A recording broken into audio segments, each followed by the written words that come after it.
a few hours. PS 90. 2, 4. J 10. 10. Had 1. 12. Re 15. 3.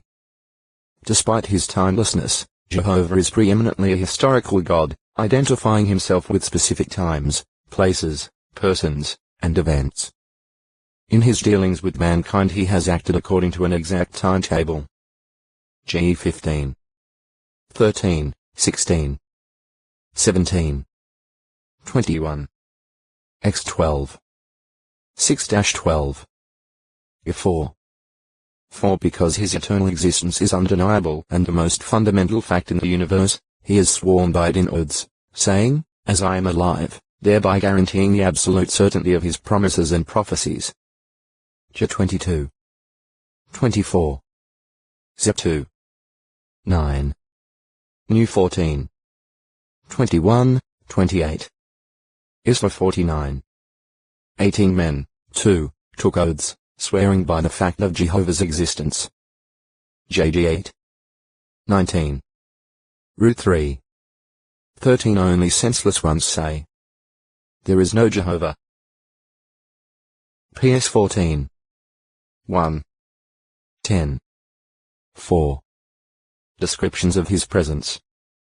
Since he is a spirit beyond the power of humans to see Joe 4. 24. Any description of his appearance in human terms can only approximate his incomparable glory. Issa 40. 25, 26 While not actually seeing their creator Joe 1. 18. Certain of his servants were given inspired visions of his heavenly courts. Their description of his presence portrays not only great dignity and awesome majesty but also serenity, order, beauty, and pleasantness. X 24. 9-11. Issa 6. 1. As 1. 26-28. Jar 7. 9. Re 4. 1-3. See also PS 96. 4-6. As can be noted, these descriptions employ metaphors and similes, likening Jehovah's appearance to things known to humans. Jewels, fire, rainbow. He is even described as Lo textoi acute miritra longo, Jehovah 14:19. 14 Man cannot successfully measure even the vast physical universe. Yet the physical heavens do not embrace or enclose the place of God's residence, and much less does some earthly house or temple. 1 Kai 8. 27. PS 148. 13 Through Moses, Jehovah specifically warned the nation of Israel not to make an image of him in the form of a male or of any kind of created thing. De 4. 15-18 So, whereas Luke's account records Jesus' reference to expelling demons by means of God's finger, Matthew's account shows that Jesus thereby referred to God's Spirit, or active force. Lu 11. 20. Mount 12. 28. Compare Job 27. 5 and Ge 1. 2. Personal qualities revealed in creation. Certain facets of Jehovah's personality are revealed by his creative works even prior to his creation of man. Row 1. 20 The very act of creation reveals his love. This is because Jehovah is self-contained, lacking nothing. Hence, although he created hundreds of millions of spirit sons, not one could add anything to his knowledge or contribute some desirable quality of emotional personality that he did not already possess in superior degree. Jar 7. 9, 10. Hope 12. 22. Issa 40. 13, 14. Row 11. 33, 34. This, of course, does not mean that Jehovah does not find pleasure in his creatures. Since man was made in God's image Ge 1. 27, it follows that the joy a human father finds in his child, particularly one who shows filial love and acts with wisdom, reflects the joy that Jehovah finds in his intelligent creatures who love and wisely serve him. PR 27. 11. Mount 3. 17. 12. 18 This pleasure comes, not from any material or physical gain, but from seeing his creatures willingly hold to his righteous standards and show unselfishness and generosity. 1ch 29. 14-17. PS 50. 7-15. 147. 10, 11. Heb 13. 16. Contrariwise, those who take the wrong course and show contempt for Jehovah's love, who bring reproach on his name and cruel suffering to others, cause Jehovah to feel hurt at his heart. GE 6. 5-8. PS 78. 36-41. Heb 10. 38. Jehovah also finds pleasure in the exercise of his powers, whether in creation or otherwise, his works always having a real purpose and a good motive. PS 135. 3-6. Isra 46. 10, 11. 55. 10, 11. As the generous giver of every good gift and every perfect present, he takes delight in rewarding his faithful sons and daughters with blessings. Ches 1. 5, 17. PS 35. 27. 84. 11, 12. 149. For yet, though he is a God of warmth and feeling, his happiness is clearly not dependent upon his creatures, nor does he sacrifice righteous principles for sentimentality. Jehovah also showed love in granting his first created spirit son the privilege of sharing with him in all further works of creation, both spirit and material, generously causing this fact to be made known with resultant honor to his son. GE 1. 26. Col 1. 15-17. He thus did not weakly fear the possibility of competition but, rather, displayed complete confidence in his own rightful sovereignty. X 15. 11. As well as in his son's loyalty and devotion. He allows his spirit sons relative freedom in the discharge of their duties, on occasion even permitting them to offer their views on how they might carry out particular assignments. 1 Chi 22. 19-22. As the Apostle Paul pointed out, Jehovah's invisible qualities are also revealed in his material creation. Row 1. 19, 20. His vast power is staggering to the imagination, huge galaxies of billions of stars being but the work of his fingers. PS 8. 1, 3, 4. 19. 1, and the richness of his wisdom displayed is such that, even after thousands of years of research and study, the understanding that men have of the physical creation is but a whisper compared with mighty thunder. Job 26. 14. PS 92. 5. EC 3. 11. Jehovah's creative activity toward the planet Earth was marked by logical orderliness, following a definite program. GE 1. 2-31, making the Earth. As astronauts in the 20th century called it. A jewel in space. O textoi acute miritra longo, Jehovah 15. Pleasantness at your right hand forever. PS 16. 8, 11. Having been the object of so much love, Adam and Eve should certainly have known that God is love, the source and supreme example of love. 1 Job 4. 16, 19. Most important, Jehovah God supplied man's spiritual needs. Adam's father revealed himself to his human son, communicating with him, giving him divine assignments of service, the obedient performance of which would constitute a major part of man's worship. GE 1. 27-30. 2. 15-17. Compare Am 4. 13. A God of moral standards. Man early came to know Jehovah not merely as a wise and bountiful provider, but also as a God of morals, one holding to definite standards as to what is right and what is wrong in conduct and practice. If, as indicated, Adam knew the account of creation, then he also knew Jehovah had divine standards, for the account says of his creative works that Jehovah saw that it was very good, hence meeting his perfect standard. GE 1. 3, 4, 12, 25, 31. Compared to 32. 3, 4.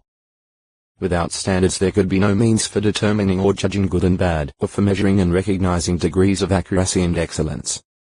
In this regard, the following observations from the Encyclopaedia Britannica 1959, Volume 21, pages 306, 307 are enlightening.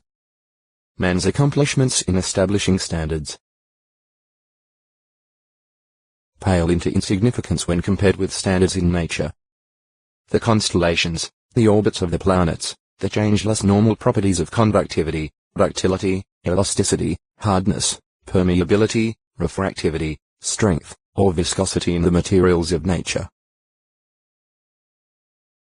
or the structure of cells, are a few examples of the astounding standardization in nature. Showing the importance of such standardization in the material creation, the same work says, only through the standardization found in nature is it possible to recognize and classify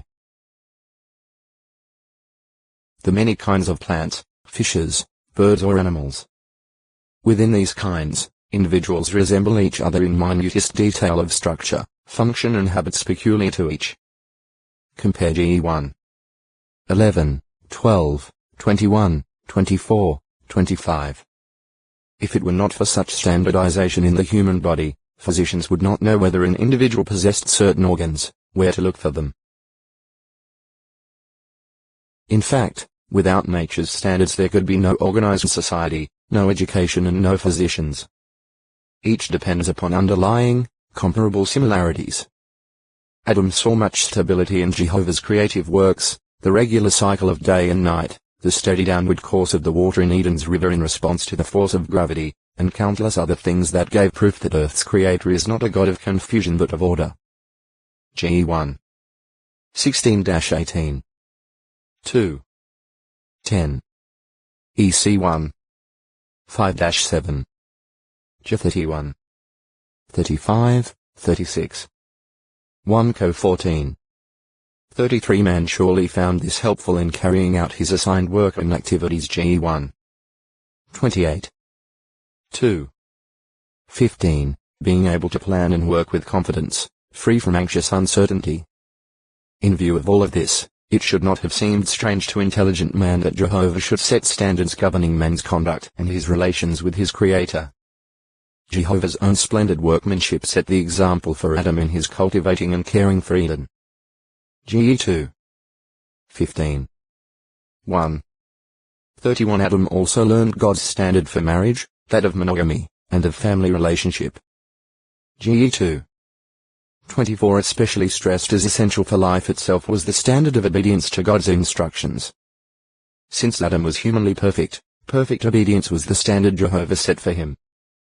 Jehovah gave his earthly son the opportunity to demonstrate love and devotion by obedience to his command to abstain from eating of one of the many fruit trees in Eden. GE 2. 16, 17 It was a simple thing. But Adam's circumstances then were simple, free from the complexities and confusion that have since developed.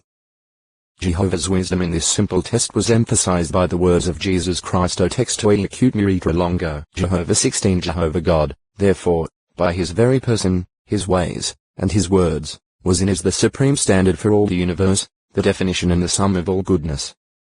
For that reason his son, when on earth, could say to a man, "Why do you call me good? Nobody is good, except one, God." Mr. 10.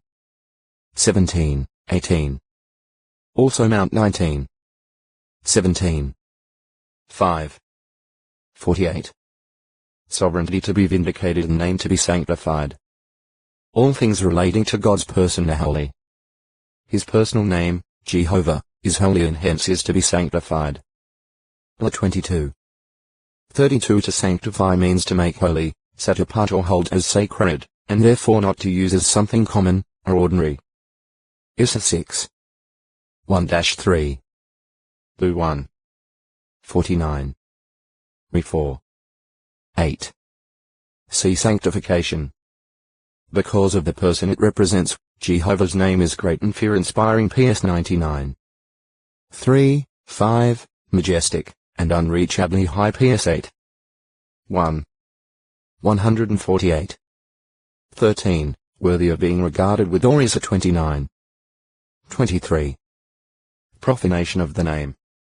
The evidence is that the divine name was so regarded until events in the Garden of Eden brought about its profanation. Satan's rebellion brought God's reputation into question. To Eve, he claimed to speak for God in telling her what God knows, while at the same time he cast out on God's command, expressed to Adam, concerning the tree of the knowledge of good and bad. GE 3. 1-5 Being divinely commissioned and being the earthly head through whom God communicated instructions to the human family, Adam was Jehovah's representative on earth. GE 1. 26, 28. 2. 15-17. 1 Co 11. 3 Those serving in such capacity are said to minister in Jehovah's name and speak in his name. 18. 5, 18, 19. Just 5. 10 Thus, while his wife Eve had already profaned Jehovah's name by her disobedience, Adam's doing so was an especially reprehensible act of disrespect for the name he represented. Compare 1 to 15. 22, 23. The supreme issue a moral one. It is evident that the Spirit Son who became Satan knew Jehovah as a God of moral standards, not as a capricious, erratic person. Had he known Jehovah as a God given to uncontrolled, violent outbursts, he could only have expected immediate, on-the-spot extermination for the course he took. The issue Satan raised in Eden, therefore, was not simply a test of Jehovah's mightiness or power to destroy. Rather, it was a moral issue. That of God's moral right to exercise universal sovereignty and require implicit obedience and devotion of all of his creatures in all places. Satan's approach to Eve reveals this. GE 3. 1-6 Likewise, the book of Job relates how Jehovah brings out into the open before all his assembled angelic sons the extent of the position taken by his adversary.